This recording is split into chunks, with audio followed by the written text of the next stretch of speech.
போவீங்க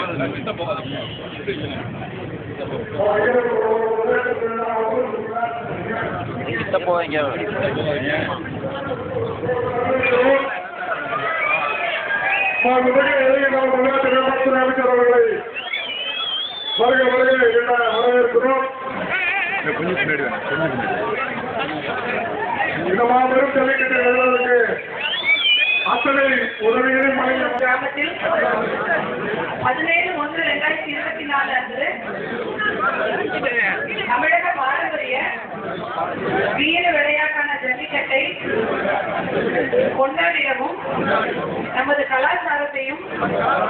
பண்பாட்டையும் பேணி காப்போம் என்றும் விளையாட்டில் ஈடுபடும் காளைகளுக்கு எந்தவித ஊரும் செய்ய மாட்டோம் என்றும்